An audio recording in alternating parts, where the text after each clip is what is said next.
Assalamualaikum warahmatullahi wabarakatuh. Kita lanjutkan.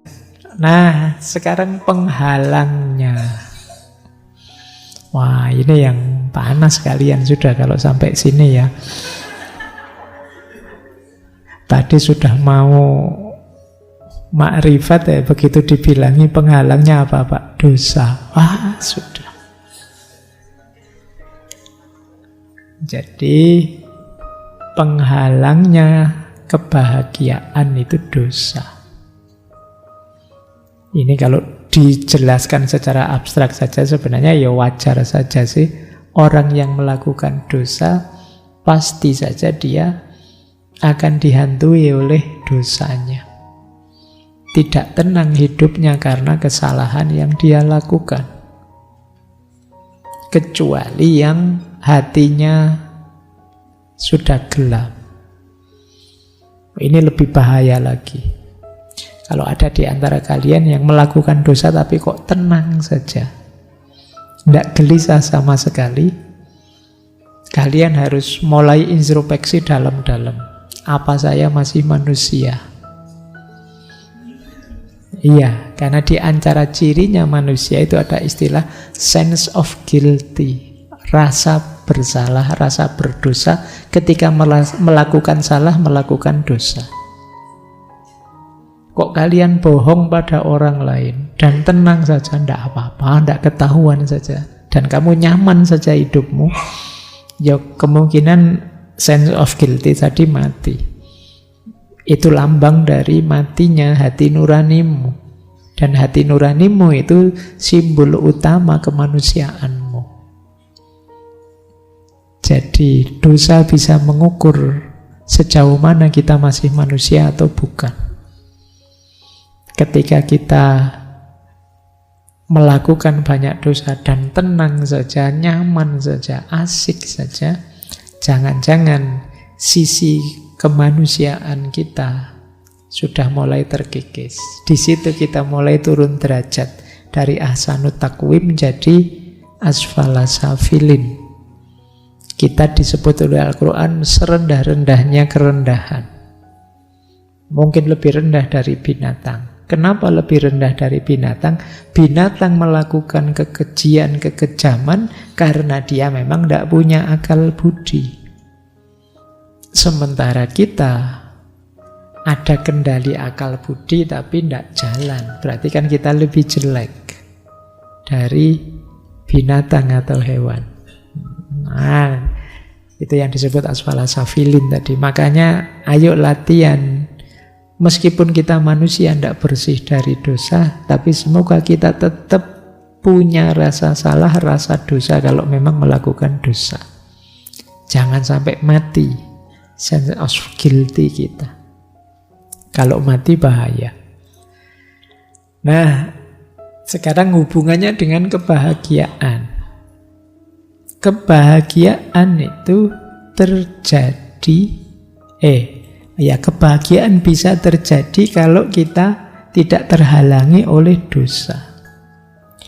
Dosa itu apa sih yang menghalangi kebahagiaan? Ada 3 aspek kemampuan jiwa yang bisa jadi sumbernya dosa. Sumbernya ya, kalau dosanya ya kita tahu, tapi akarnya di mana? Akarnya di 3. Akal budi, keinginan, dan kehendak. Nah, tadi sudah saya jelaskan ya, bedanya keinginan dengan kehendak. Kalau keinginan itu cita-cita kita untuk meraih yang di luar diri. Jadi karena terdorong oleh luar diri maka kita menginginkannya. Kalau kehendak itu muncul dari dalam diri. Apa dosa yang berhubungan? Yang pertama tadi akal budi. Yang berhubungan dengan akal budi apa? Lupa akal budi itu kan positif, Pak. Seperti apa dosanya orang yang menggunakan akal budi? Yaitu orang yang secara sengaja membungkam akal budinya, mematikan akal budinya, sehingga dia bisa melakukan kejahatan dengan tenang. Nah, ini dosanya akal budi. Kalau akal budimu jernih, itu kan melakukan kesalahan teriak-teriak dia. Kamu menyakiti orang, itu dia mesti teriak-teriak, tidak setuju, tidak cocok.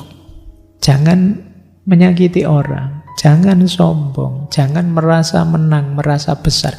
Itu akan dalam kondisi jernih dia akan bersuara seperti itu. Tapi kadang-kadang secara sengaja suara-suara dari akal budi tadi tidak kita dengarkan. Atau kita matikan. Thomas Aquinas memberi contoh, misalnya ada orang yang secara sengaja mabuk. Kalau sudah mabuk, saya bisa melakukan kejahatan dengan tenang. Nah, ini mabuk masih mending ya. Kadang-kadang kalian tidak mabuk sih, tapi kelakuannya kayak orang mabuk. Nah, ini lebih dosa lagi.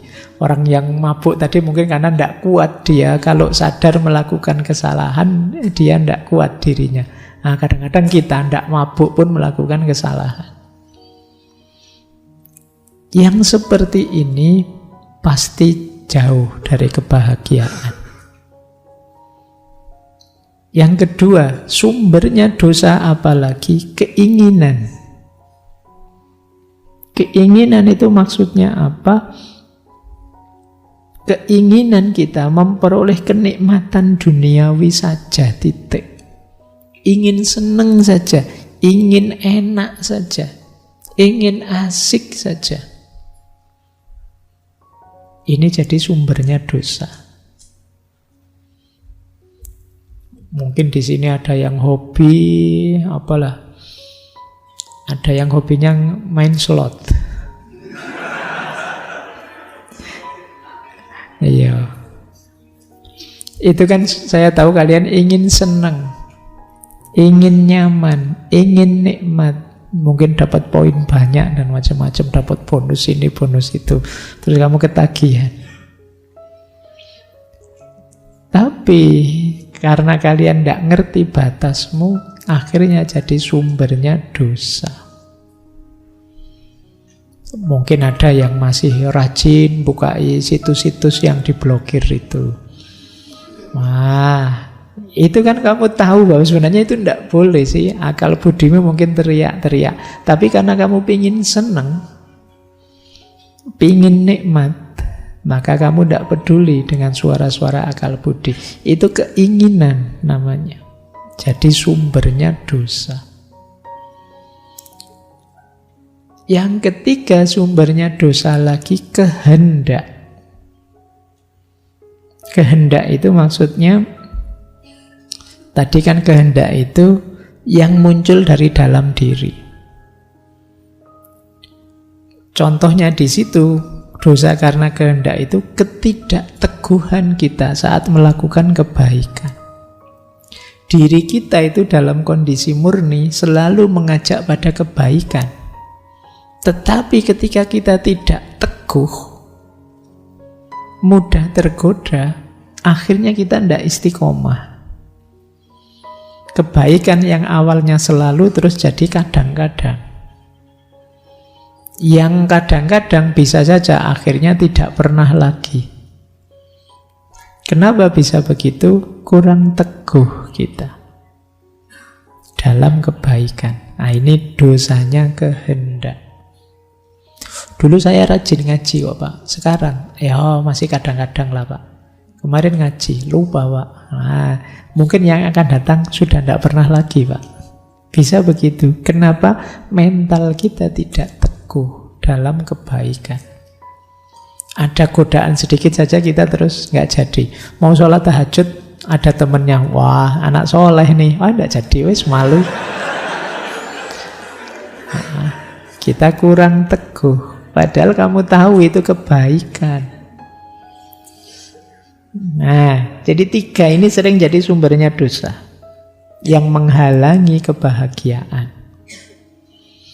Dilanjutkan oleh Thomas Aquinas, jangan lupa, dosa itu semakin berulang, semakin mengakar. Lama-lama dia jadi karakter, tumbuh dalam diri kita. pada akhirnya ya dosa akan jadi biasa. Kalau sudah jadi biasa ya hilang rasa sudah, sense of guilty tadi hilang. Karena diulang-ulang. Bohong sekali, kamu grogi. Bohong 2 kali, groginya tinggal setengah. 3 kali bohong sudah nyaman, sudah santai. Sudah terbiasa berbohong. Nanti kapan-kapan kamu jujur, kamu kaget. Wah, saya ternyata masih bisa jujur. Kenapa biasanya kamu bohong? Jiwamu tercetak sebagai seorang pembohong. Nah, ini dosa-dosa yang menghalangi kebahagiaan. Jadi kalau ingin bahagiamu memuncak, selain membersihkan jiwa juga menghentikan dosa secara kamu sadari. Yo paling ndak kadang-kadang kita memang khilaf, semoga dosa kita karena tidak sengaja, bukan yang secara sengaja dilakukan. Karena lama-lama kalau secara sengaja itu akan mengakar jadi karakter. Baik, saya kira itu untuk malam hari ini. Jadi dari Thomas Aquinas, mungkin teman-teman perlu mengulang lagi, dipahami satu-satu. Di situ ada pandangan-pandangan tentang mana yang bukan kebahagiaan sejati, mana yang kebahagiaan sejati, mana yang tidak sempurna, mana yang sempurna. Syarat-syaratnya apa? Penghalangnya apa? Itu saja bisa teman-teman tangkap, sudah alhamdulillah. Paling tidak untuk yang tidak kebahagiaan sempurna bukan berarti kita dilarang, tapi jangan tertipu. Jangan tertipu oleh kekayaan, jangan tertipu oleh kemasyhuran, jangan tertipu oleh persahabatan dan lain sebagainya. Sementara puncak kebahagiaan tadi, yang itu adalah vision, visi kita, kemakrifatan kita pada Tuhan, ya mari kita upayakan sejauh yang kita mampu. Meskipun mungkin setahap demi setahap, kalau dalam tasawuf itu ada makom-makomnya yang harus kita daki. Paling tidak ya kita ini hidup sekali, semoga merasakan nikmatnya puncak kebahagiaan tadi. Oke, untuk malam hari ini saya cukupkan sekian dulu.